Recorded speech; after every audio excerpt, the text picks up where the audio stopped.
This most recent spreadsheet I have only goes through 48. Me too. So there was an updated spreadsheet that hasn't been distributed to us? Misha said he had 56 or something. Yeah. Justin, do you have a copy of that?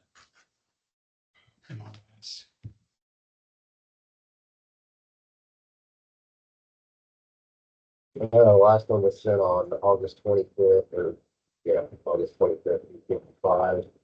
The last two comments, 56, 57. I know HDR responded to 56, ending 57, but he did send over responses through 55. And the last two was the one just on the risk weighting table and then the hospital criticality. Would you email that to Eric Peterson, please?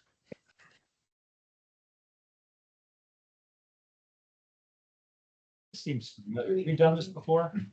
Got a meeting without a damn spreadsheet? One I have goes through 55. What's that? You have 55? Yeah, the one Shelley sent out to us all has 55, goes up to 55. I received that one as well. Yeah. I've been on pen. Maybe I did. That's out to all the directors. I believe you. I didn't open it up. Yeah. And 55, the last one. I think he said 56 and 7 are pretty bad. It's okay, the one or two, I can understand. I got it. Okay. You have it? No, I don't know. Look. Yeah, it was dated, I guess, Yeah, got it. I don't know if that date's right. Anyway, thought that would help. Kelly sent it? Yep. Okay.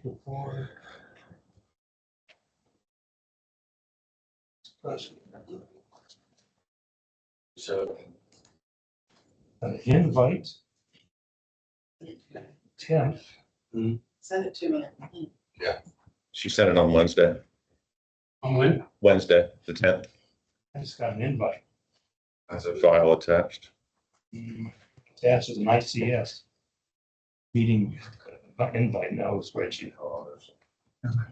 Okay, sorry, there was the one email right before that. I believe you.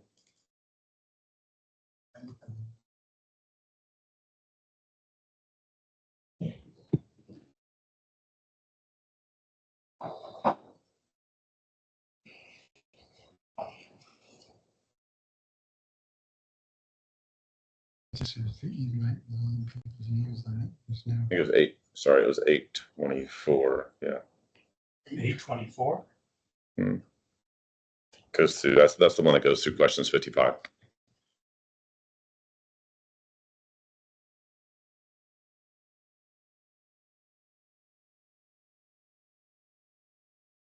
$8.25.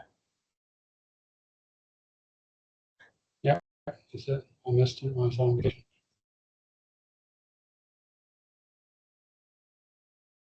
There. Okay. Eight twenty-five. Good. Read you. So your receipt date was 8/24. 8/25, sir. Not 8/25. And it's just piled in other ones. Good. Oh.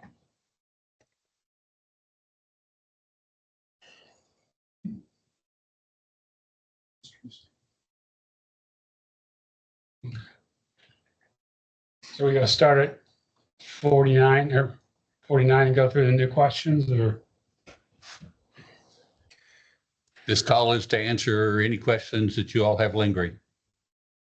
We can go question by question. I guess from my perspective, I think that the two bigger, well, there's one small outstanding question as it relates to the designation of critical customers. So we had a GIS error on our part that needs to be cleaned up.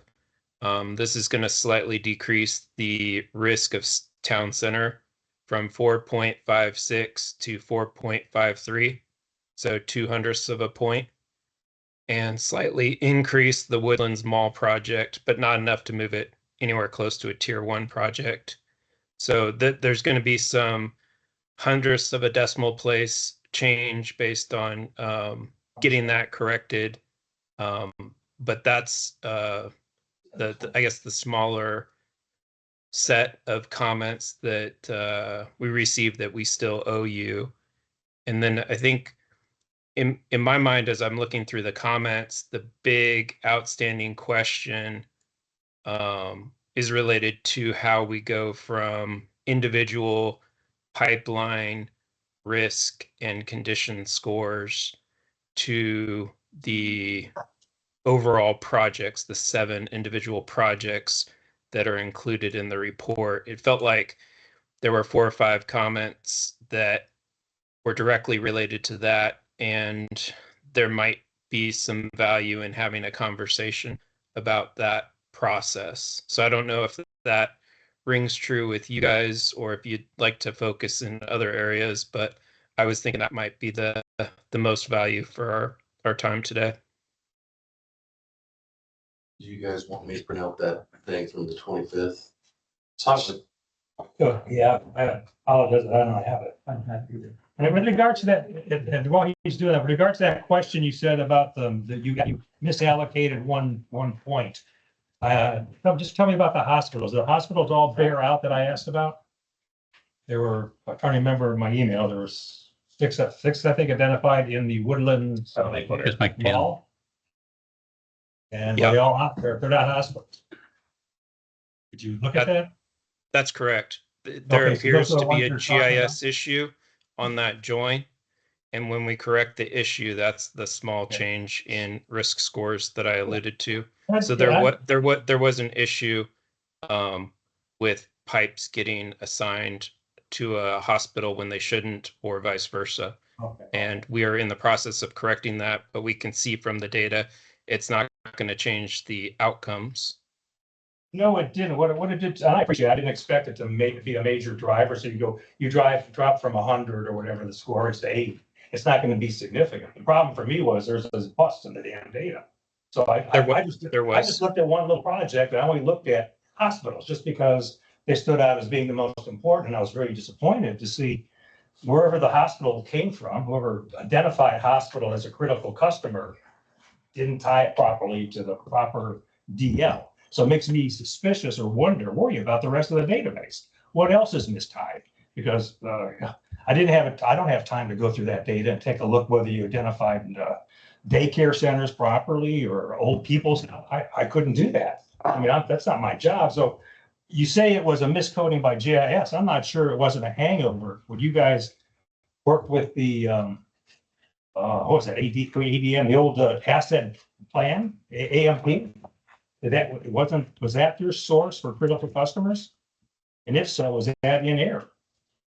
There were sources that were obtained from that, a study related to that.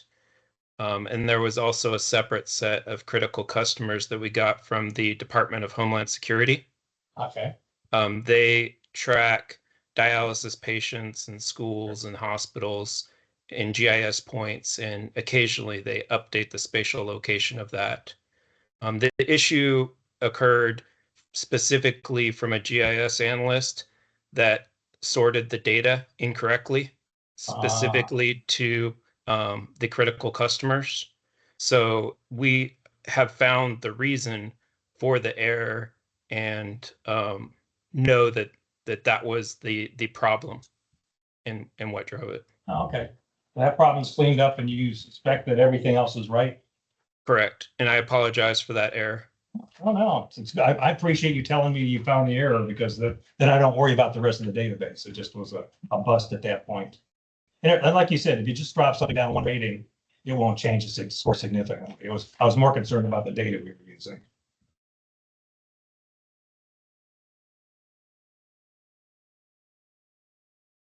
Remember your questions, Brad? Yeah, the only one I don't see on there is the one with the relative importance of condition data versus break data. Yeah. Do you want me to do you see the response, or did you have like follow-up questions, or do you want me to just respond to that? Is it in the spreadsheet? So you guys haven't read any of this since the latest update? It was buried in a bunch of other. I don't have it. Yeah, we all read lots of emails, but He didn't even. I don't have my reader. Okay, we're in the process of printing the spreadsheets. So But that's okay. I think the question Brad just asked, and what you alluded to is exactly right. Our concern, I think we kind of pretty much understand the mechanics of what you did. It's exactly what you said at the beginning of this meeting was, why does each project have some clearly significant pipes that broke, a small percentage of the entire reach of the project? Whereas a lot of them seem to be lower risk, and we just didn't understand how the project grew to the size it did, given only some of the pipes were done. And so we suspect, that's what I talked with Ed last time, as well, there's an age thing, there's the condition thing, and you want to have a volume of work to do, but we hadn't had the time, or we hadn't had the opportunity to walk through the projects with you to understand the rationale. And David, I So- don't see a response about condition versus break data. What question number is that? I don't see it. We don't know. 56 or 57. Oh, is that 56 or 57 that you said we didn't have a chance to publish yet?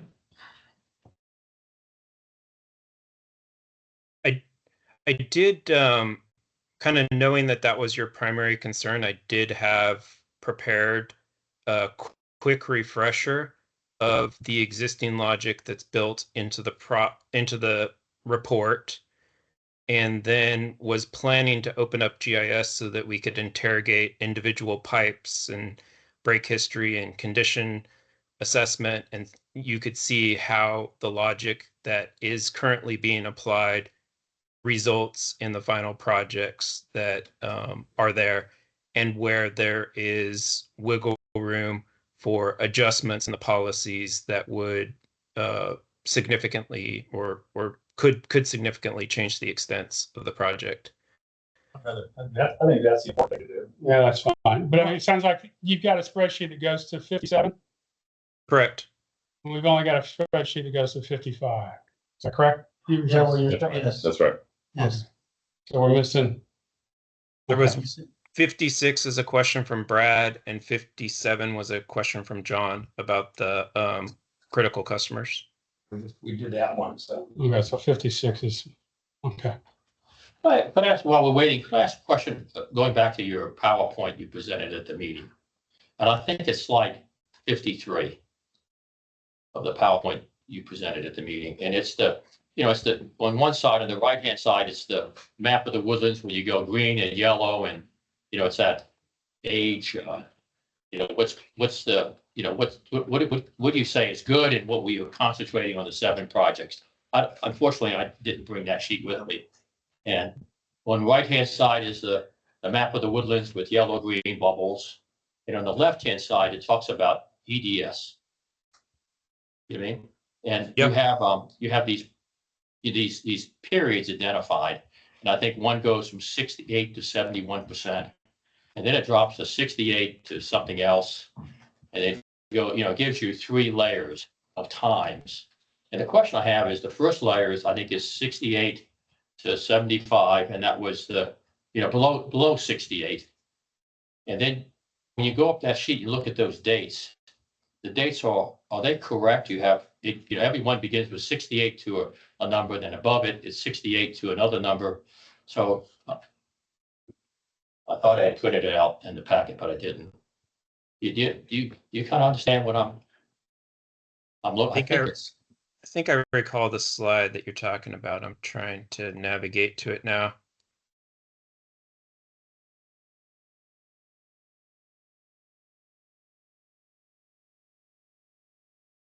Was it? It's in the 50s, 53, 54, but I remember 53 and 56, my memory. I gotta go back to the book. You have the book? Here. You have the PowerPoint? No, I'm not gonna PowerPoint. Maybe I have the PowerPoint. You get the PowerPoint? What was it? This one Yeah, that you were referring It's that to? one. See those numbers to the left of the graphic? If you look at them, it goes from what's the number, 70? No, you have over here the orange number. You have 65, and then if you my vision's not that great, but Yeah, you look behind you. so it goes 68%, the orange arrow, and then it goes 75 to 68, and the one above it goes 81 to 68, and the one above that goes to 81 to 68. Is that a typo, or Could you Yeah. explain the meaning of Yeah. those? I think this was a question that was asked maybe a Question. month or two ago. And we Question did, 30 on the spreadsheet. yeah, we did clarify that this was error. This was, it should be the 95 to 81%, not 81 to 68. That was the question I asked. So what is it again now? What's the 95 is the last number. the top number is 95 It's like top right. 95. to what? This, 81 this to should be 95? 95 to 81. Right. Here. Okay, thanks. Okay. So that was, yes, an error in the June presentation where, yes, this was incorrect. It's correct in the report, but it's not correct in the presentation. Okay. Well, I vote to go look at the projects. Sitting here. Any reason not to? Anybody? Are you ready to do that? Yeah, let's do it. Let's jump Let's in. do it, man. So that's a critical thing for me. Yeah, definitely. So, Pick your brain, well, I understand what you guys did. That'll help a lot. Get your slide back. yeah, and I guess I just want to, yeah, we'll get into it. I think there's art and there's science. Of course. And so when we get into the project packaging, there's a little bit more art. And I kind of want you to understand what's rattling around in our minds as we're discussing this. It doesn't mean that it's the right answer, but it's kind of how we went about in the draft project packages.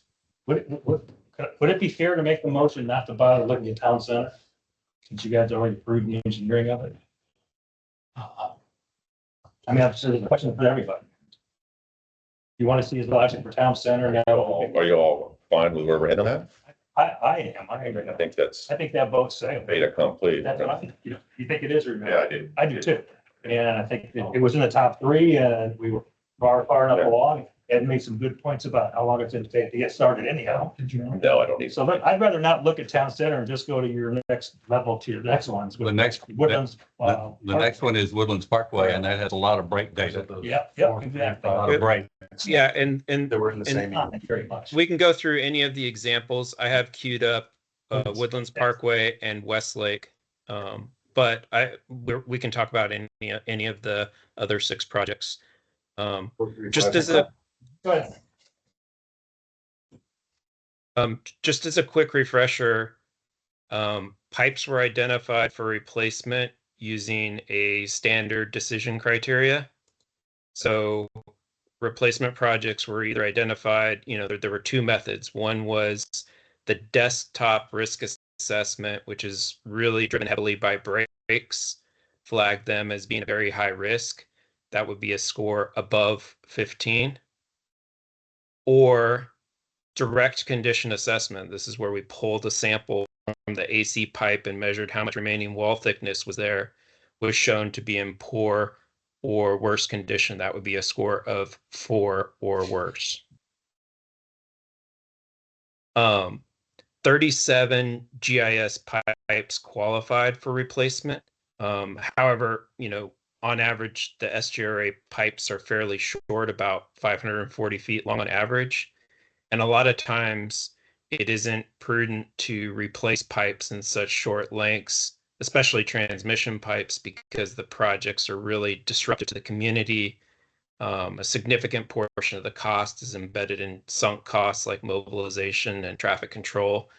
And so typically, we're looking at, for transmission replacement projects, ideally at least a mile long. They can be shorter, but that's where you really start to get the benefits of a larger project.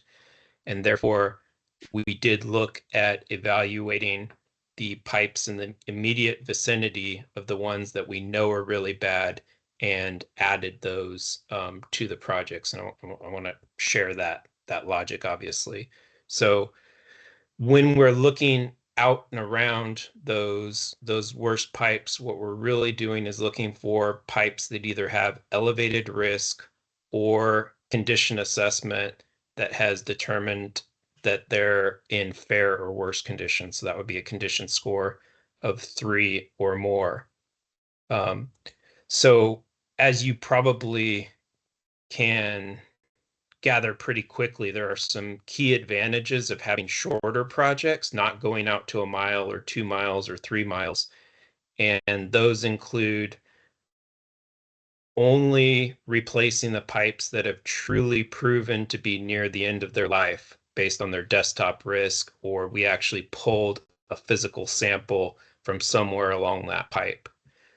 And then also, obviously that results in a lower near-term cost of ownership because you're not replacing as much pipe next year or over the next 5 years. And then obviously on the flip side, there are some advantages to longer projects. So those include lower unit costs, so you get more footage for your construction dollar, minimizing the number of times you have to go in and out of a community, and avoiding what we called in the response break mitigation to the next weakest pipe. So unlike the quantitative risk score and condition assessment score where there's a lot of math, the project packaging criteria is a little more subjective. We write it down so that it's transparent, but we really have to tweak it or refine it so that we can align with community priorities and engineering judgment, and really just finding that right balance between whether to move out from the specific pipe that's identified for replacement or not. And so I think there's a lot more room for adjustment in those areas. I did want to share an example of the last renewal project that SGRA performed and some lessons learned. So Dave, before you do that, the PowerPoint you're showing shows that slide 19. That deck, this is the new slide you prepared just for this meeting. This is the same slide that I think you've seen in the past. I think I added some context, like I added the risk score so that it's more clear as to what very high or worse is. We talked about this in the June meeting, and I told you it was 15, but it wasn't on the slide. I think these advantages of shorter and longer projects is new. Yeah, so but I think everything else is the same. Yeah, we can get you a copy. Okay. Dave, if you will email that to Justin after our session today. Yep, will do. Thank you. Clarifications are helpful, so thanks for doing that. Yeah. I never know how much detail different stakeholders will want to see. So I try to find the right detail, and obviously I didn't put quite enough detail in. So I'm trying to correct some of those mistakes. So anyway, We love detail. lots of spreadsheets, lots of data, right?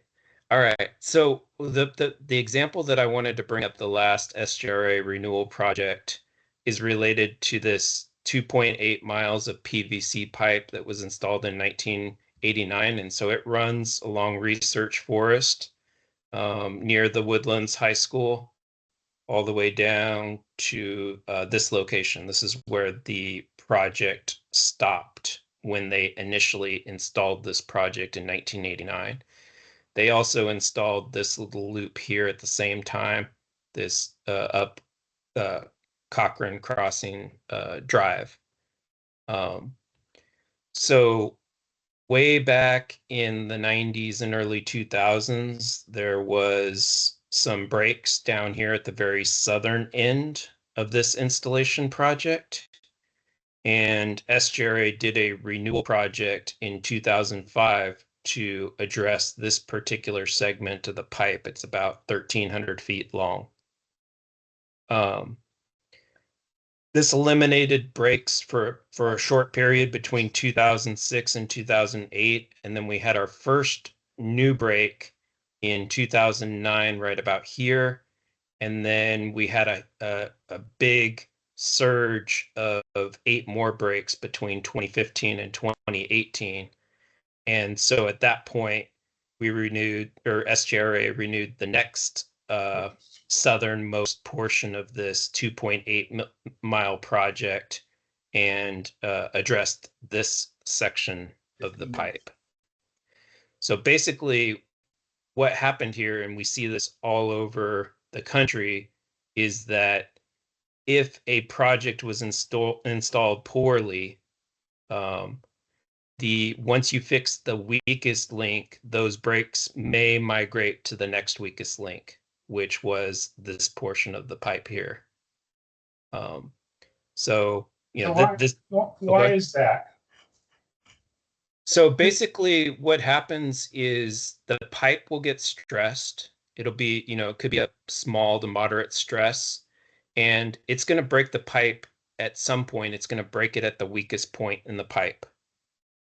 And back before 2005, this southern section was the weakest portion of this most likely poorly installed PVC pipe from 1989. And basically, as soon as you fix this, the next time stresses surged through this particular 16-inch pipe that runs up Research Forest Drive, then breaks started occurring in the next weakest point when those pressures surged through.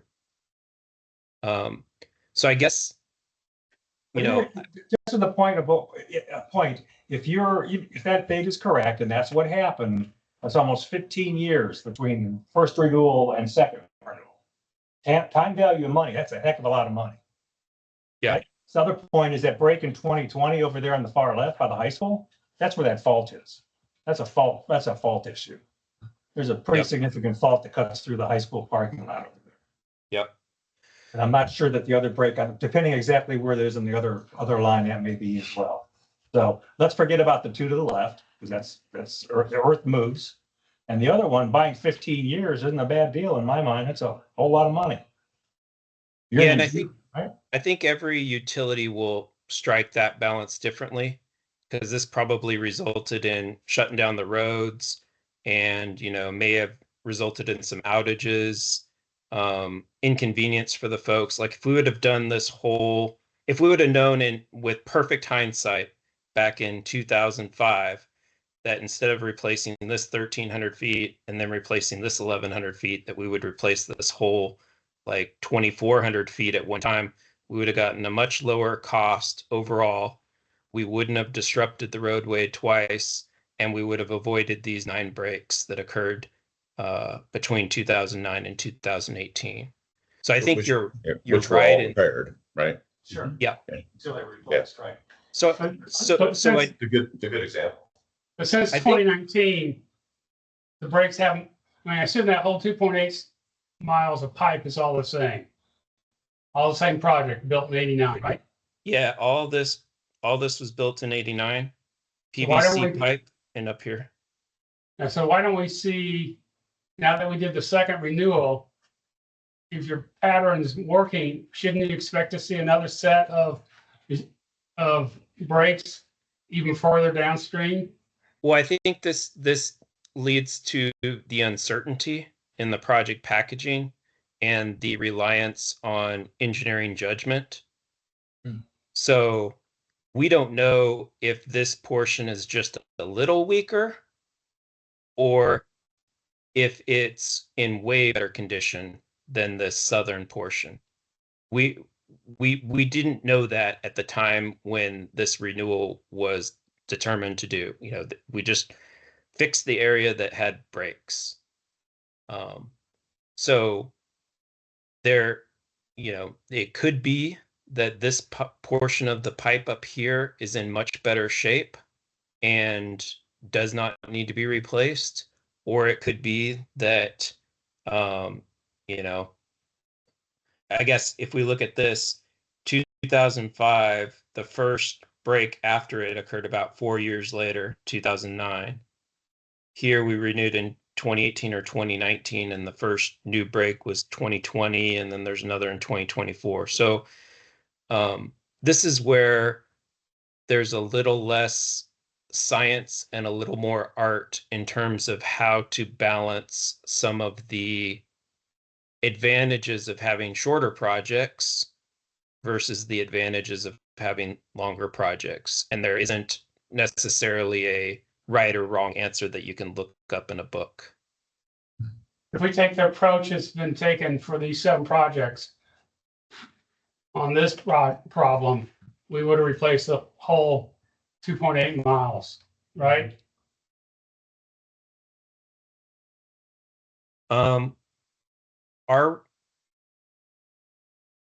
Our process is a little bit different. So this portion would have clearly been blinking at us bright red back in 2018 The and pink saying, would be replace black. me, replace me. And then we would have looked upstream and downstream of it to see if there were any orange or yellow pipes, elevated risk, or if the or if there was condition assessment data. Now this is PVC, so we don't have condition assessment data. But since this break happened in 2020 and no other breaks happened upstream, by the letter of the decision criteria, we probably would have made the same decision and just replaced a short section of it. Had we made the decision perhaps waited and not renewed in 2019, but waited until 2020, we might have extended this replacement project up to also capture this break. This might have turned the pipe orange or yellow enough to be able to capture it. So it's a little more complex than just like, would we have replaced it all or not? But that's how the current logic would have run. I guess running it in 2018, 2019, it would have just been the short section. Running it in, after this break, we might have also picked up this area and replaced this whole section here. Do you know when you renewed it in 05, the southern section, did it have a similar break history as the section just above where I don't remember. I don't either. I was curious if it kind of looked like that too. I can find out. Hey, Dave, when you talk about risk, in your appendix H, you describe 2 types of risk. You have risk mitigated and as is risk. Which one are you speaking of if you look at your appendix H? No, as is. As is Mine. They only do the mitigation. is there. What's is it mitigated risk? Is that the number you're using above 50? Mitigated risk is what I'm using. Mitigated risk, okay. They're actually fairly similar.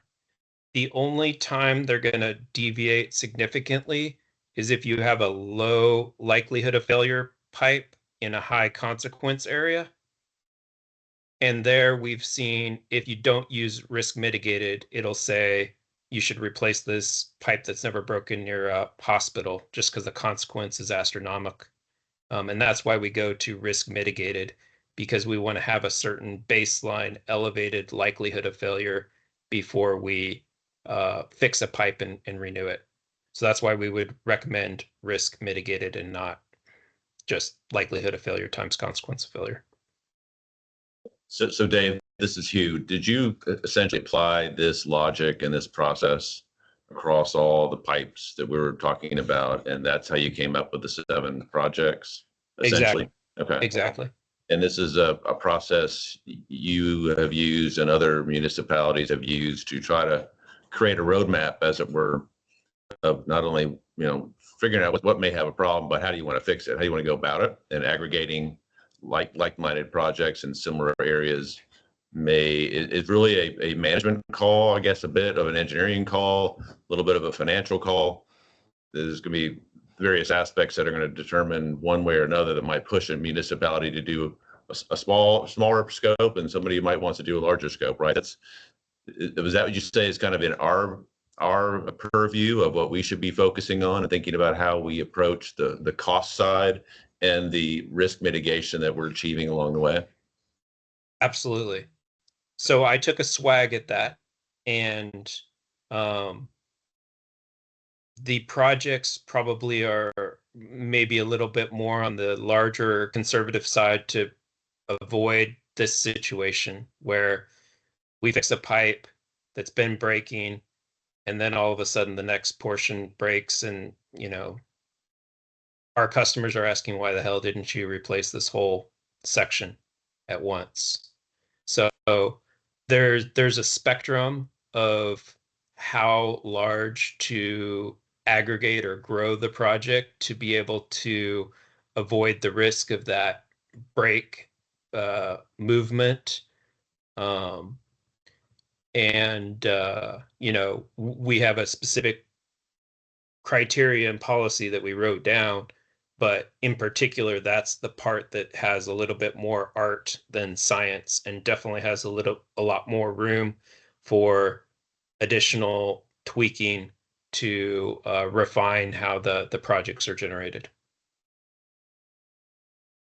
And do you find some municipalities or folks like us looking at it with respect to how it's going to be financed? Is it going to come out of your repair budget, or is it going to be put into a bond type of program? So you'd probably aggregate more projects into a bond program, perhaps in different tranches, or just cycle along and repair and fix along the way. Yeah, I think the cycle along and repair and fix is kind of a affordability versus service level question. If your customers are okay with this big 16-inch pipe on Research Forest Drive breaking, a couple times a year, and putting people out of water, then that's a choice. You're just going to provide a lower level of service to your customers. I would say most people for a 16-inch pipe, it's pretty rare that a 16-inch pipe would break this much and you wouldn't replace it. Maybe that's another way to say it. So let's be careful. It's not breaking 16-inch pipe breaking a couple times a year. Correct. It's once Right. every year. No, it's 2020 and 2024. Right?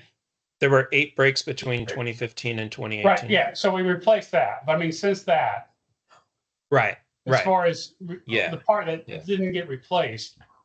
I'm just talking About about. So far, philosophy, right? I'm not the trying to decision. pick apart this one. So far, the decision in 2019 looks like a good decision because you've only had 2 breaks since. The decision in 2005 looks like a questionable decision. And the challenge is it's really hard to make this decision because we don't know what the true condition of this pipe is. Is it just a little weaker than this section, or is it a lot weaker? So we have to make an educated guess. We looked at a real example now. Yep. Woodlands Parkway would be the next one, I guess, because that seemed to show up on everybody's radar screen. Yeah, it's not very controversial though. No, I just want to look at, well, they have the Spurs. Just want to hear that. Oh, okay. Rationale for the Spurs. So this is the red line here is the current project identified. And then obviously the yellow stars are the breaks. So this is a PVC pipe. We don't have additional condition assessment data to inform our decision making.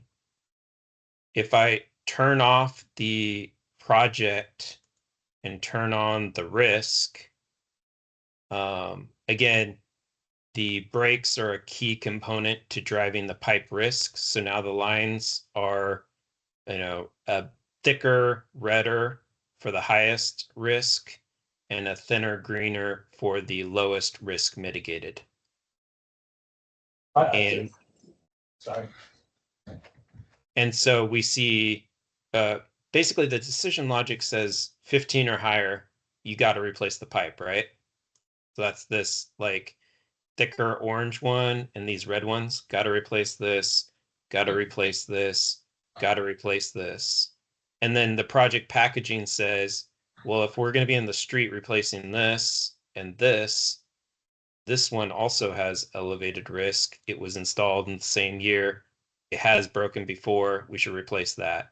And basically, from a logistics standpoint, it makes sense to just knock out this entire pipe at one time. I would be very concerned if you left this green pipe in that was installed at the same time with the same contractor, the same batch, that those breaks would just migrate straight to there if you did a replacement project and skipped over this green pipe right here. Yeah, I think that's a no-brainer. Can you go back the map and show me? I want to look at the spurs that you've added to this. So Don't make a lot of sense. to talk me. about branch crossing. That's the middle one. And you've had one it was installed in 2000 and 2001 with one brake. So what would turn that red? That one right there, what would turn that red? So it's an 18.2, so it just barely clears the 15-point threshold. So I guess one thing to know is this pipe is not that much riskier than this pipe or this pipe. So let's see. It's got one brake. The brake rate is 17 annual brakes per 100 miles. Which one was that? The one that you asked about. Oh, asked about one brake. And it last broke 2.7 years ago. So these are the three factors that influence likelihood of failure: the number of brakes, a higher brake rate, and if the brake has been relatively recent. Those all push it further up the likelihood of failure. So it got 35 for the likelihood of failure. And then on the consequence of failure, it's also an elevated consequence at 53 because it's a 16-inch pipe and it's near schools and a daycare. So that pushed it up. What about the other two branches that go north? Could you talk a little about that? This one scored 13.28, so a little below the 15 threshold of a required project. Yes, So that's Stonyhurst, I think. Is it maybe Stonyhurst? Yep. Yep. So yeah, this one's got one brake, brake rate of 28, broke two years ago. And then the last one over here has a mitigated risk. It's the lowest, 10.9. So it doesn't really have any extra consequential points. And because it hasn't broken in the last 6.9 years, it gets pushed down a little bit for likelihood of failure. Can you go back to the project map then so I can see how you were getting there again? I don't remember. Yeah. So that low probability that you just threw in there, how long is that segment, for instance? This one? You're asking how long that segment is, branch crossing? 0.27 miles. Part that you had all red. The whole road is 0.7 miles. I'm sorry, that's not right, 0.27 miles, yeah. Was that one line? Are we only replacing the line segment by the brake? No, We're replacing the whole thing from Woodlands Parkway all the way up. That was what I was asking. So I think Yeah. what I would suggest is that this pipe along Woodlands Parkway is kind of a no-brainer. Oh, right. We all would agree. And with then I would say these spurs are like, you got to balance. That's more of a management decision. Well, These are not like screaming out from the risk scores and from the proximity to the primary project to group them in. But because they were, elevated risk near a project where we're digging for it anyway, they were packaged together. So that logic could very easily be changed, and you could eliminate, I think these spurs are like 1.5 miles of pipe. So that'd be, roughly $7 million if you eliminated the spurs in terms of a reduction of project cost. yeah, because the whole project was 4.1. And that is the most expensive project we have. I think either of those is very defensible. I think you could certainly remove the spurs, and I would want to update the policy so it's transparent and it matches the decision. But you have a clear project that needs to be done, and then you have 3 questionable spurs that are connected to that pipe that could or could not be included. It's a $7 million ad to include those spurs. And if you don't include them, then the risk is they may break. There's other pipe up there too that if it breaks again, now you're going to start saying, well, maybe we should be replacing a whole segment up there. Yeah. To keep going. I don't know the answer. But at least on branch crossing and the Players Bend, that's a continuous road that goes a good ways. Those are larger roads that were constructed. And we just have a break, 3 breaks somewhere along the line. But you don't have branch crossing is the first turn, then Players Bend. So there's no breaks further down branch crossing. Well, actually, it's Terramont. Road changes names. I guess let's make the assumption that what you just said, so the no-brainer is a no-brainer, and even I can understand that one.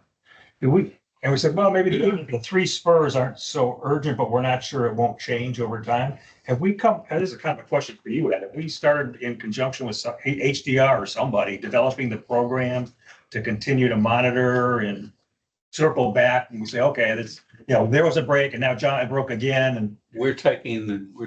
As opportunities occur, we're Uh-huh. taking samples. We're just collecting them and saving them until we have several to take to the lab. There'd be never any sample. This is all PVC. Yeah, I'm looking for a feedback. Well, we would probably still pull samples. Okay.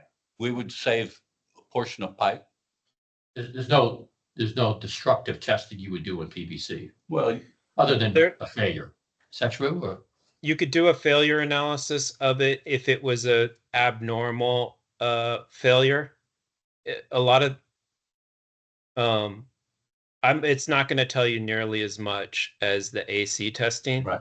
And it's more expensive. Basically, there's some abrasion tests you can do and some other tests, but it's pretty rare that utilities do that unless they have, kind of a bell to spigot split and they And that's what really we've want seen to most of. understand. is longitudinal horizontal splitting. Well, would it be unfair to put the base program in your 10-year plan and monitor for the additional breaks and say, okay, we're flexible, right? We can modify it. Yeah. Just curious. Now, one of the things I was thinking, and I've not consulted with our engineers or anything like that, but you've got a pretty good stretch of Research Forest Woodlands Parkway line that needs to be replaced. We would probably redo the intersections That makes sense why you're in the hole. Yeah, while whatever is crossing makes sense. the parkway, just so that you can get outside the right of way. And if we ever had to come back, Which you would. So how many feet typically would that intersection involve? I mean, you sell pipe in 10-foot sections, right? So no, they're 20 foot. 20 foot now, More than likely, it's anywhere from 100 to 150 feet that you would go on each side of the total. at each intersection, where we've got a T or a cross. So 75 feet each way? Yeah. Well, Back here, it'd be about 150 feet to get through the intersection, right. and up out of the way so that you can tie in easier. Makes sense. Same thing here. Here, we would probably reconfigure this connection. Where's the school? What do you mean? Avoid a cross. Top Elementary says right there. Okay, is there a school? There's an 9th grade campus here. Okay, yeah, so there are 2 schools on that segment. Yeah, Tough Elementary, Okay, the Woodlands 9th grade, and then Tough Elementary's north. in there, you got the Sterling Ridge YMCA and then the library around here somewhere. Yeah. Right across the street. Park and ride. okay, But the main thing is we're trying to get away from the intersection yeah. Makes complete sense. for future connections. No, that's good. Really much to look at. We'll just start on the next one. What was the next tier? Next one I is, was thinking going to an AC project. Yes, please. Good idea. we gotta go to Alden Bridge. The one Oh, that no. Alden Bridge, isn't that a tier 3? Yeah. No, I know, but you said we're gonna go to another AC one. Roberts Mill Roberts Village. Mill or Woodlands those Mall? were the first 2 were PVC that we talked about. I was thinking about I think a good example would be Westlake. It's a tier 3. But it's got I think it's a good example. So it's this green one right here. Okay. This is AC pipe around the west side of the lake. All the way up here.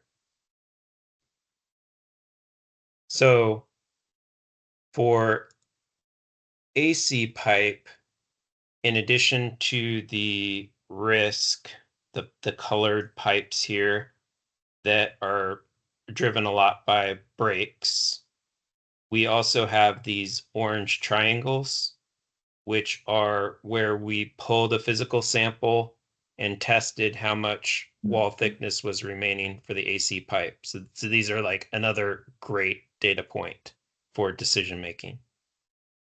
And two of the worst samples were this one.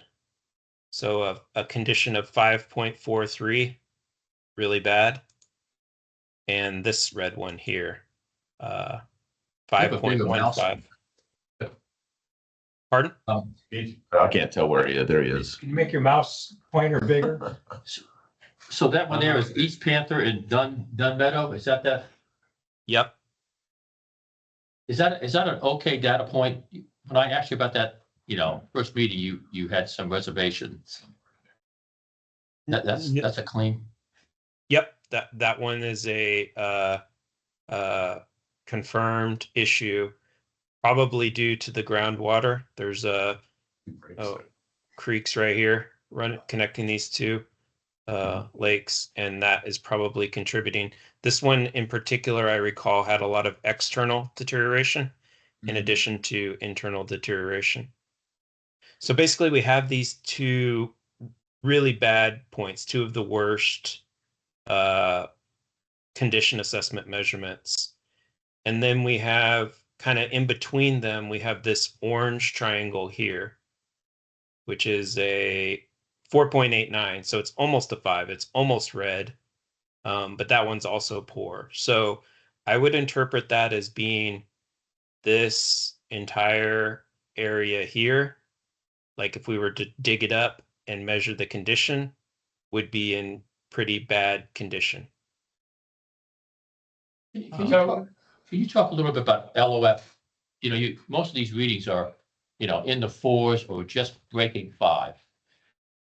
I mean, we see a lot of them in the program, mid 4s.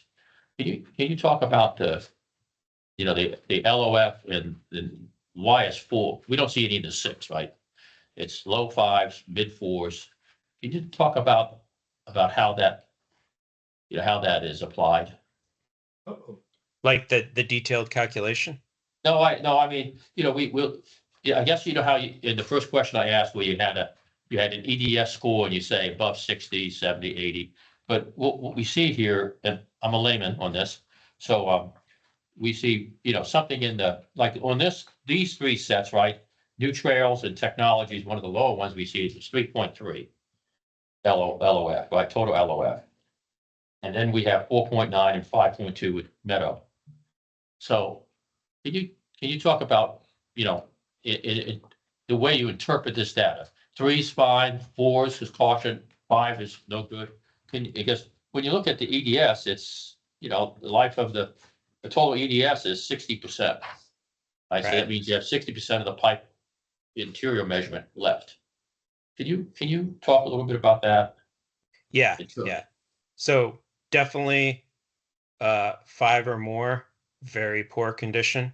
This means that the pipe sample, the calcium has leached out of a large portion of the thickness of the pipe, and there's very little remaining wall thickness that's holding that pipe together. A 4 to 5 would generally be poor. Now, it should be more of a continuous scale. Like I said, this one's at 4.89, so it's on the very worst end of poor, almost into very poor. And then generally fair, I would consider that, could have some life left. And the current decision logic says that if we're replacing a pipe right next to a fair, we might extend the project out there. So this one here at Split Rock has a 3.86, so it's almost a 4. And that's the reason why we extended the boundary, this green line, which is the project boundary, up to include that particular pipe. Because what we think is going on is there's significant deterioration in this portion of the system. These are the worst points down here. It starts to get better as we start to move to the west, And by the time we get to Split Rock and Lake Woodlands, we are at a 386. So we're in better shape than we were over here, or over here. But you know, it's going to, we would expect that the pipe in between these points is generally slightly getting to be in better condition as we move to the west here. I got two points. To me, looks like there's another no-brainer area circling the lake. You have the breaks, you have the condition, but you have two spurs that haven't broken. Yep. All the time they've been. I'm not saying not to watch it, but given that this is a tier 3 project and probably won't get launched for 5 or 6 years, we have plenty of time to watch the spurs. Right. But once again, why put the spurs in unless you think you're going to have some breaks where you get further indication of the condition we need to move that way. It's a fairly significant length on those two spurs with no breaks. Or maybe one at the very top there, that intersection. Is that a break up there at the intersection? Yeah, there's a break here and there's a break here. It's kind of hard to see. Oh, So I couldn't see that one. Yeah, sorry. there's two breaks up on this spur, and there's no breaks on this No on spur. the This other one's one. just driven by the 386. But I think you're right. This is the art part Yeah. where fair there's enough. a clear project right here Yeah, to do. And then this is less clear. This Yeah. spur and this Sorry. spur are less clear. And especially, I think you made a good point. If this is a tier 3 project, so it's at the end of our renewal cycle, we have time to see if these pipes break more often, or, you know, if we collect more condition assessment data points opportunistically, we might be in a much better position 5-6 years from now to decide whether the spurs should be included or excluded once we have that additional 5 or 6 years of break and condition assessment data. Now let me argue against myself. Let's pretend Yeah, we took go this, for it. we That's take, my we take favorite. this, they take the spurs out. Would the remaining core project become elevated in its tier? In other words, oh, okay, now we're doing just around that lake. You said the lake's water in the ground's not helping us. Would it elevate that to maybe a tier 2? It might. It probably would, because the break rate would increase. Like, this is where you're having all the breaks, and this is where all your worst condition scores are. So when we did our tiering, we used the average desktop risk assessment score and the average condition score as two of the 3 primary inputs into the tiers. So it very likely could jump from a tier 3 to a tier 2 project. What project is immediately to the east?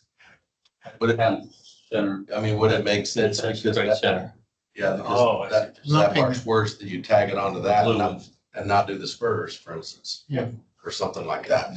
Repackaging. Yeah, I guess it'd be, what's a higher priority, Woodlands Parkway or this? You don't want to do them all at the same time, do you? And this was on Woodland Park. I don't think so.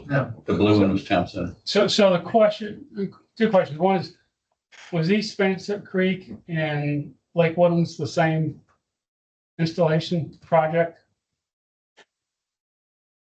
Say that again? East Panther Creek. Yeah.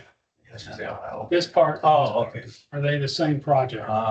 Yes, the green is the same project. Well, That's. No. Installation. You're going back to the original. Installation. Oh, Okay, well, okay, we have to research that. Lake Woodlands No, was no, it was not. 81 and East Panther was 78. This is 78, Okay. and this is 81 up here. So 81. this is a different batch of pipe, probably a different construction crew, maybe even a different contractor. So it's the pipe talking to us. Yeah, the only thing that they share in common is the water that's being conveyed Yeah. through them is deteriorating the pipe at probably the same rate. And also the external deterioration, there may be some extra groundwater influences that are deteriorating the external portion, you know, right around the lake a little faster than in other areas. But they do not share a common original construction project. So it would, I mean, the water being conveyed is the same for all the pipes.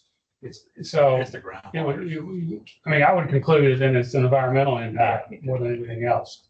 Yeah. And Yep. The technology research spur, what was the drive for that one?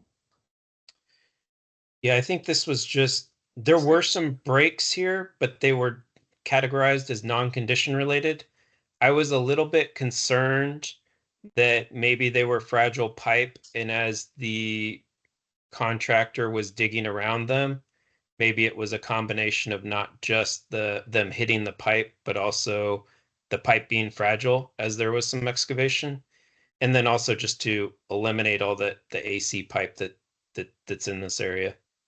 So that, those two roads are New Trails and Technology Forest, and they're both installed the same year, 84. Say, and that very topmost break, is that near the project to remove the water lines in the 242 right away? No, this is Research Forest. not much far. That's right. So, and where is that? Oh, okay, I'm sorry. Replacement of the pipes, is that on the eastern end of Research Forest, 242? Ask your question again, please. No, they had to remove some pipes to move out of the right of way. That was on 242. 242. Yeah, I misread around. That was because of a textile project. Well, I don't know if it's- Yeah, but I mean, I hope you understand kind of why we were concerned about the scope of some of the projects. The discussion's been helpful from understanding there are some interpretations and judgments to be made. Now, clearly, this is an example. I think if it's a tier 3 project, you would wait and see what happens in the next 5 to 7 years and decide whether these additional spurs are really included or not.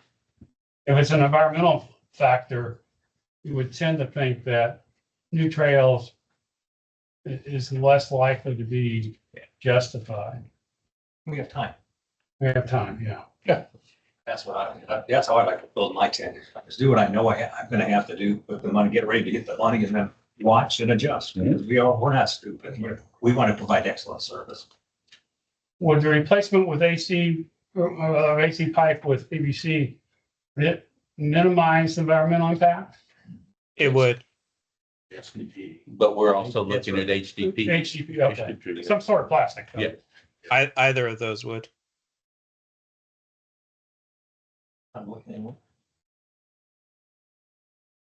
Yeah, can we look at at Grogan's. Grogan's Mill? Yeah, let's look at Grogan's Mill. So that's the orange one here.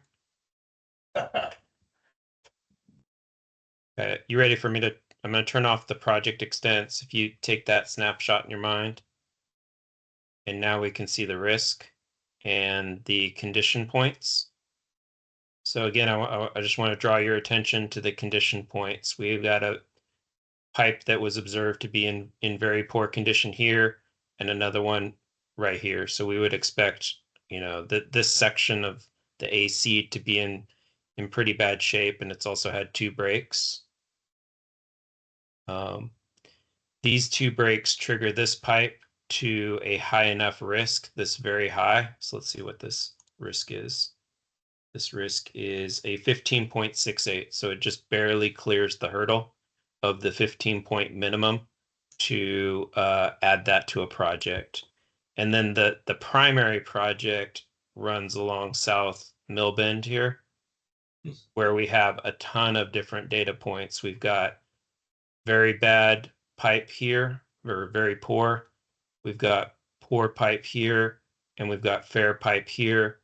We've got a break here, a break here. I think this is 2 breaks here. They're on top of each other, and then another break here. So we've got a lot of breaks and a lot of condition data that tell us that this pipe is at or past the end of its life. And while we don't have a specific break, or we didn't pull a pipe sample from this light green pipe, we would estimate that since it was installed at the same time, that, you know, we should just kind of continue and replace all of this at one time. Moving out to the east, we had these 2 breaks out here that were triggering an issue, and we had this big section on sawdust that hadn't had any breaks, So we were curious what the condition of this pipe was. So we measured the condition of it to see if it was nearing the end of life, and it measured as poor. So that is the reason why this project was extended all the way to capture these two breaks and this poor condition measurement. If I turn back on the project extents, you can see that's kind of the termination of the current delineation of the project. And then we did connect, we have this like kind of no-brainer up here and the no-brainer on South Mill Bend. We did connect it with this pipe. There's, two breaks here. It's not quite, this is maybe the one that is a little less certain. This section through You here. have a sample that's in a parking lot. This one? It's Country Club parking lot. It's, Yeah, this one right here, Country Club parking lot. Yeah. 3.1. So that's a fair, but it's almost a good because it's 3.12. So it was in decent shape. So there's really kind of two segments that you question whether they need to be prioritized. One you just touched on, the connection between the two obvious no-brainers. Yeah, and Yeah. I didn't Significant include run. this one. I didn't include this one because the 3.12 gave me confidence that was in decent shape, but I did connect these ones, which is kind of not a no-brainer, I would say. This one's a decision. I just want to comment on that. I don't know who laid that crooked pipe, but That goes through the resort it's pretty stands out. It's totally unique, doesn't it? and Yeah. there, have you heard any update on redoing the resort? what about the small segment up on Grogan's Mill Drive? It looks, you have, I mean, that looks like it's the segment that gaps those two roads because it's a 4-lane road. Well, with a Oh, pretty wh- good wh- median. No. Yeah. It needs to be fixed. Chris, haven't we done some work at Grogan's Mill at Northville or there at the resort? Yeah, that line in particular, we've done quite a bit on. It's 3 to 4 foot deep, cut it off, nobody's out of service. So it's basically the message is we could or we don't have to. Sooner or later. Which one? This one or something Yes, different? Correct. Yes. Got it. Yeah, if you're not going to do that connecting section, just wait till you have to. Mhm. I agree with you. I don't know, it's pretty clear to me. There's definitely core work to do. We'll be back. So So do we want to look at any more? the one with this highly tiered that we haven't looked at is the mall. I think that one's pretty straightforward, isn't it? You want to go to Trade Center? That one was pretty clear, what I recall. The mall's kind of spread, the mall's kind of interesting because it has two segments separated, north and south. Mall's the, Well, Lake Robbins on the south yeah, side, looks like it needs some work. that's where we've had a lot of breaks. That's a no-brainer, agreed. Okay. And then go up north, which has now changed the hospital ratings up there. Yeah. So we're talking about the blue or the pink? The pink, Okay. the magenta. Yeah, the pink here is the one that we're talking about. And this is the one, the risk is going to go up slightly because we didn't get all of the pipes that serve the hospitals that are in this area.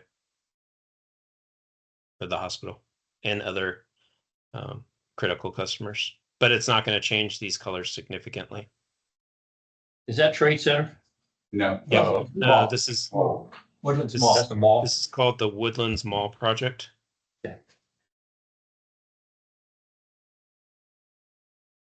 That's on Lakefront Circle. So what's the critical stuff up there? I mean, obviously, like you said, Lake Robbins stood out. Right.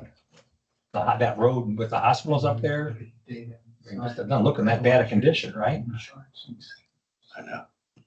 I guess by the. There's some, looks like there's some variability as to where it could wait and just do some more testing. Can you turn the project back on? Yeah, okay. Yeah, I mean, So you got, we're getting the blue stuff. this is a concern. This is picked up in the other Yeah. project. And the one to the south is Lake Robbins, which really stands out is just, you want to get that done, right? Right. And then it's a question of a judgment on the north there with some of the medical facilities, et cetera, how, what kind of condition those lines really are in. Yeah, this is the main. We got any condition? We have one condition and it's fair, so. You missed the low. Two, there's another one. There's a piece missing on that map. 4.69 is pretty significant. And those are the orange one. And then there's the Yeah. yellow. And then yellow is, It's good, fair. Yeah, that one's like a tweener. Yeah, but it's got 2 breaks next to it, which Yeah. raise some alarm. What are the years on those brakes, if you don't mind? Can you click on that and tell me the year? The 2 brakes near the fair condition. The one on the left.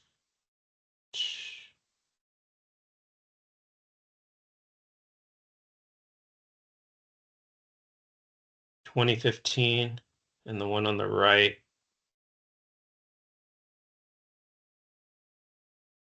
Looks like it's unknown, so it's probably an older brake. So these are older brakes. That'd be a monitor to me then. This one over here is 2014. This one here is 2019. This one here is 2019 again. And this one here is 2019 again. So there was 3 breaks in a bad year in 2019 here. And then these 3 are older breaks. Mm-hmm. But it hasn't, this northern section hasn't broken in the like 4.5 years of brake data that I had. I don't have the last roughly year of data, so I don't know if there's additional breaks in this area, but that was based on the snapshot that I have. Why would you include the front road? The what? That's the part of the pink brake that includes along the highway. Because This it's one? a brake, it loops, it loops with other lines that are not ours. Say that again. It loops other lines that are not ours. So you're saying like Shenandoah, No, could be WWA lines. WWA lines? So why would that be included then? Just because? Well, there's a brake on it. Reliability. oh no, this, Yeah, Right here. yeah. To the hospitals. Oh, that's from a critical facility, yeah. Yeah, we haven't talked much about benefits of hydraulics, right? That could occur from some of this that you. Chris, don't we have a water tower there on We do. Lakefront? Up on the top, Next to the post office. Yeah. but right on the top, you have a water tower. oh, Pearson. Actually, part of that line goes to the water tower property, it looks like. Behind the target. It's on that road. It's, Here. no, up further. It's up in there. That's why this one doesn't go on. That pipe doesn't go right, it goes across the tower. Well, there was a hydraulic study done and you identified 2 areas of concern, right? And one was a town center. What was the other one? If you remember, it's in that book, I guess. I don't. You guys remember? Yeah. Hydraulics. One was this line here, Yeah. Oh, and okay. being able to make this connection. Yeah, that's so a that town we can- center. We can get the water going both ways. And then the other was I think down here. There was Rogan's Mill. yeah. I think those were the 2, if I recall What was the issue correctly. down there? Do you know it? From that study? Why that was identified? I- Not big enough? I don't know. I'll have to look. Yeah, it's not big enough. The velocities were too high. Uh-huh.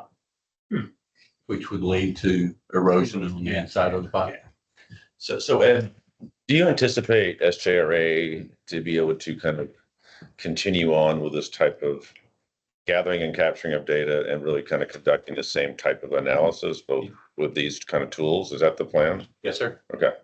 And so basically what we would like to do is come back to y'all basically around the October, right before the October trustees meeting, and provide you recommendations based on questions you've asked, the information that you all have heard from HDR, where there might be some line segments that we could defer, and then just present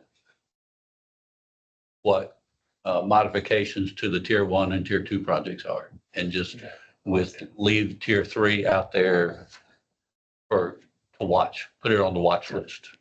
You lay out the roadmap based on everything we know right now, right? And maybe even have this, these are the no-brainers as we've been talking about them. Here's some options we can add on, and maybe make a swag and say, here's why we would add them, and here's maybe why we wouldn't. There's some economic benefit. There's a package control, whatever that is, disruption, all the things we just talked about, right? If you slot those in over your next 10-year project plan, it seems like to us that then we have and future MUD trustees and directors have the ability to go through this as data is updated, and to have the same kind of mindset, which I think, David, this has been very helpful to see this kind of you playing out your thinking visibly, making the thinking visible to us, that we should be able to, then I think that's what directors should be doing, is saying, hey, let's take on another couple $1 million of cost, or no, let's defer, we'll take the risk. Mm-hmm. And that's an evergreen project, and evergreen process is going to continue. But long after, hopefully, that we're out of here and we get all this stuff done, right? Agree. Maybe that's a roadmap that we can all agree to, and then we have some that we're right on the front end of the queue that we're going to commit to. Town Center being probably one of them, and maybe Woodlands Parkway, the ones that you make the recommendation, lay it out, take this on, and come back to us, and then I think that gives us some comfort. And then we have another cut at the budget size, and we have another a cut at how we're going to fund it, and we have a look at what it does to rates. And we can kind of put all that together, and we'll have the water supply side kind of in a pretty good package, maybe. Right. And when you do come back in October, I mean, it could be if you eliminate some of these spurs, as we've said, there might be a movement between what was now a tier 2 and a tier 3. There could be shifting, and that would be part of that recommendation, presumably, right? Game plan. So I really appreciate you picking up that work, and I think it's important that interchange between all of us is going to get the right answer. I really appreciate that. So from a timeline standpoint, would you bring information October to the trustees, and then also take that to the MUD meeting in October? And then will the MUDs think about in October, and then the trustees, you're looking for a vote in the trustees in November? Is that the timeline you're looking at? You guys meet early November, right? We- That way the MUDs each MUD can bless it and Can you provide like a cash flow waterfall? How these timeline. We can tell you what it would take to build those projects, design, engineering and construction. Lay each project in a year, and And then cash flow. Eric would have to sit down and, look to work with his financial advisor to see what it does to your all's rates. I guess what I was looking for, you have 7 projects right now, and you have each year, and you have developments within those 7 projects where you have design, bond, the major events that 2 or 3 events. We would show you the numbers that we typically show in the project plans. In the project plan by year. Yeah. We've kind of done that in the past. Yeah. So October Every 8th, year. October 8th is the next trustee meeting, right? Mhm. And then I think November's is on November 12th. And then if decisions could be made by November 12th, then that fits pretty nicely into us developing our 10-year project plan. I mean, the MUDs would have to see it in October, right? Yeah. Okay. Which is the week of the 13th. You're asking the MUDs to see it and vote and say, Yeah, send their trustee meeting to finish it up. In November. Yeah. I think that's a good workable plan. And I think what we're doing, You're asking the MUDs Yes. to see it in October and vote. Well, hopefully he's going to be presented. Oh, I see what you're saying. and let's talk about what we're approving. Let's talk about that a little bit. I think we're not funding anything right now unless we want to put the town center in. We funded the easement and all that. I get that. I don't know when you need to kind of get the funding round decided, which means, you're now beyond engineering and now you're gonna go Right. bid it out, right? I think that's down the road, right? A little bit. You've got some runway. So, I mean, in my mind, you show us when you need the decisions, right? Especially for that project. I think what we're maybe deciding on is a plan forward. We're not really, I think we're not And it doesn't lock you in. One of the authorizing things, any spending, I right? don't disagree with what we just talked about, but I have a concern. And that's this. Let's say that we, through that subjective decision-making, we take the spurs out.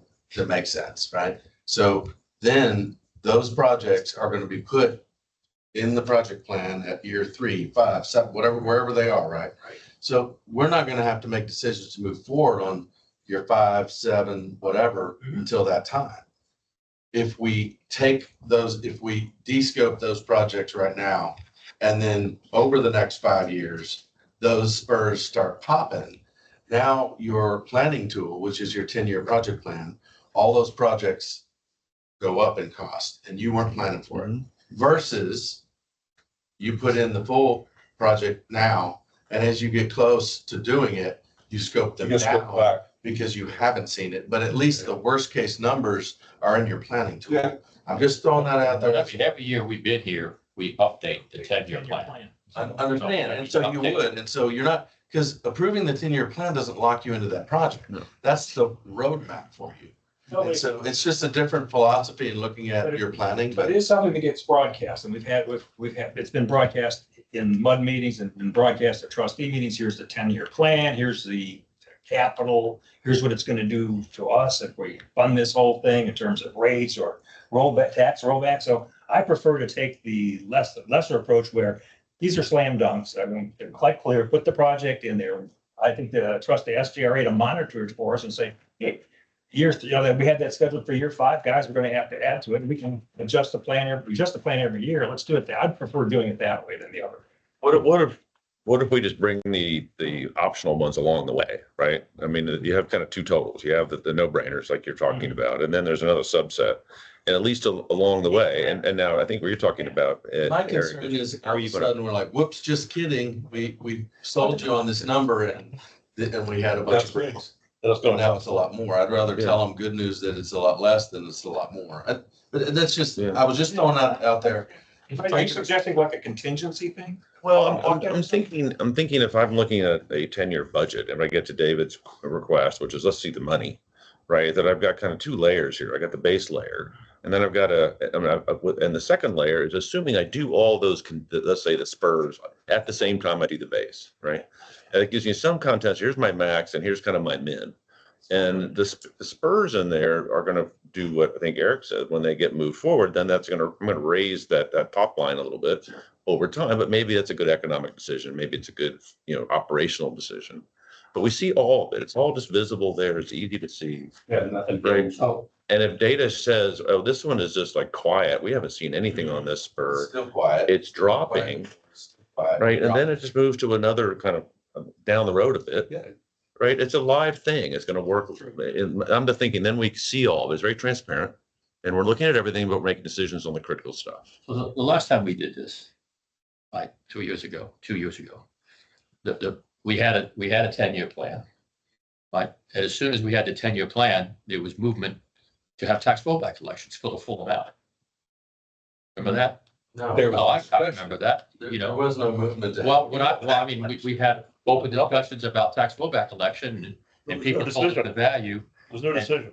Well, That was No decision, but there was a lot of debate. there's a lot of Yeah, debate. but I there's mean, no decision. That's a critical thing. There was a vote. there was a vote. Not to go anywhere. Yes, there was. There was a vote To fund before the design last work election. of $50 million. 4 days before the beginning of early voting. This body voted. You didn't vote, but he did. You mean?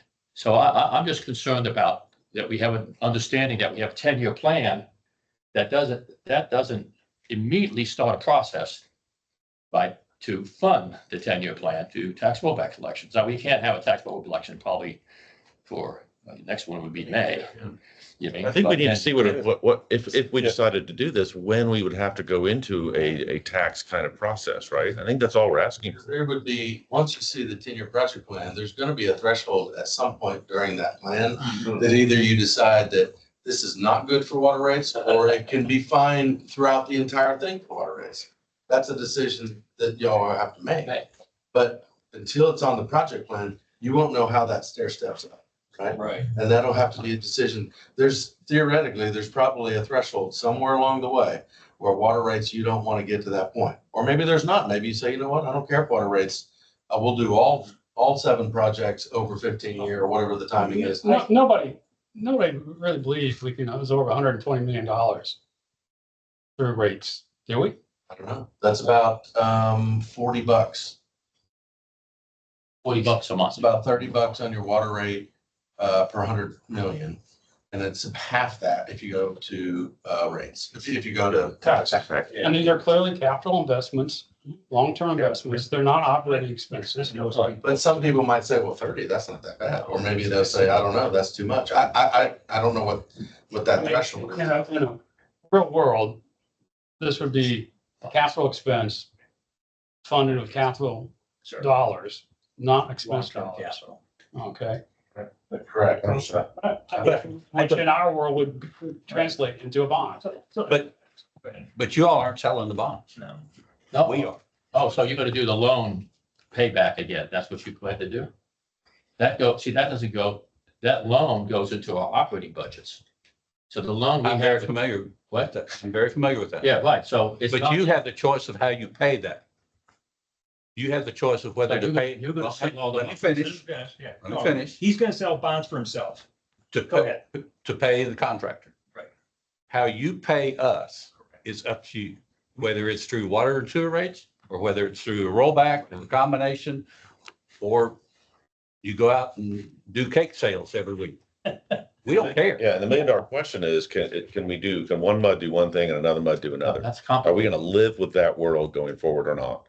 And that's a Well- governance decision we have to make, I think, as a I group. mean, the last time we did this, I have, 500,000 a year we pay in, water and sewer loans. Did all much do it that way? I think you're mixing the capacity. The capacity, right. This is not capacity. I understand, but I'm saying, did we all behave in that way? Everybody did their own thing. So some people put it in the Some tax people generate enough revenue to pay cash. pay cash. Some don't. If 5 MUDs decide to go, the bond, can they work together to issue a bond? Or does each MUD have to do its own? No, he's gonna issue the bonds. And we pay, I would not propose that. That was the worst option. Yeah. For mud. For the mud issue of bonds. That's highly expensive. So it's up to the MUD to decide they're gonna take it out of the water rate, in which case they'll pay off in 5 to 7 years versus a 30 year and spread it out, right? And we all don't have to be in line with it. That'd be great if we would. I know we'd like to have kind of more consistent rates around the woodlands, probably. Yeah, I would. But if we can't achieve that because we just can't get all there at the same time, then we can kind of depart from the monolithic approach and we all kind of do our own thing. And that would be, we'd bear the consequences of making those decisions, right? And our residents would as well. you keep this rate by, floating that loan through, and we decide how to fund it. So the world you see is fixed. Correct. It's fixed. And then we either have it in somewhere we have that pot of money. Mhm. So we either do it with tax rollback. So if let's just say we have 120, I'm 25%. So, I'm at 30 something. So So it's an annual payment. it's an annual payment Well, let me back up. It's a monthly payment to us for us to make an annual payment. to make an annual payment. So you could add a little bit extra to your water bill and stockpile some revenue. Yeah, I mean, my preference, and again, we haven't talked about the treatment plant, because that's gonna be, whatever's done there is not a small number, whether it's a big number or a smaller number, doesn't matter, it's a bigger number, and it's somewhere in that. Yep. And so that's gonna go, the stair step is gonna have a hump in it somewhere, and that's gonna, cause another decision matrix, as far as how you fund it. I would personally prefer that we have 3 different water rates on the retail side across the 10 MUDs. 2 MUDs have their own, 8 have the same. I would prefer to have all 10 the same. The way we could do that is if there's a rollback election at some point, We'll those, think about those it. two, Yeah. Oh, yeah. those Dave, I think we're done. Done. Thank you. Hey, that was a really good presentation. That helped me So- understand what you did and I appreciate it. Does the River Authority and Water Authority have abilities to reproduce what Dave did This with GIS the thing. GIS stuff and the click and stuff? I'd say at least 90% yes. So if we have any follow-up questions, we can set up a meeting with Justin and he can pull up that same chart. Justin is leaving us as a, the seven. Okay, so you pick your engineer of choice. We'll figure it out. There you go. Okay. Thank you, Dave. Yeah, Right. well done. engineer. Thank you very much. Thanks, folks. Have a good one. Thank you. Appreciate your time. And those of you with SRA, you're welcome to sign off if you'd like. we, The one part I'm not clear on, and there's a clarification on what you were suggesting with regards to this layer thing. Do you understand what he's saying? Would you explain it to me so I know? What I heard Yes, please. is we identify the base projects. And then we also have separate project sheets or maybe the same project sheet with these spurs on it. Got it. So that those dollars get built into the project plan. Understood. And if nothing, if say like we go 2 years, we're 2 years past and nothing's happening on some of these spurs, they just keep getting pushed further back in time.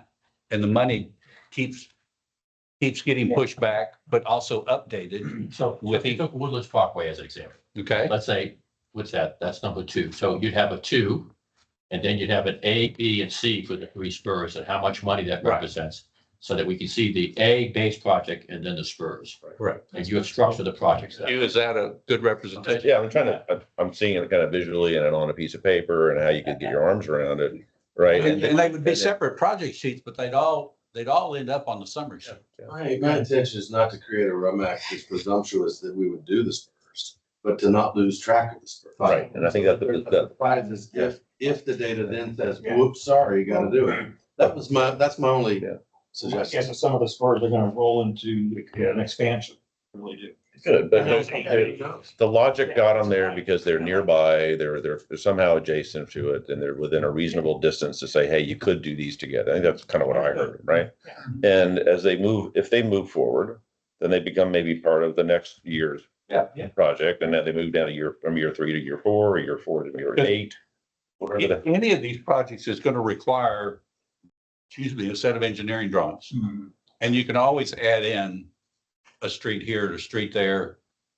And you kind of want to kind of group them so that the contractor's not running 3 different sides of the woodlands to work. I think this gives us a discipline and gives you a tool there. You can reproduce this and you're able to kind of walk down the timeline and not have to necessarily we've learned a lot in this process, right? We've learned a lot. And them kind of explaining their thinking was really helpful, I think, for all of us today. Gives us some confidence that we have some really good information. We have a decent process. It's not a bright line that says do it or don't do it on some of them. And we have to use some judgment. And I think that's why boards are around, is to, weigh in on a judgment call. Help us logical people Yeah. with Help. some The judgment call and where the outcome of that. Today's presentation is what I'm used to seeing in the final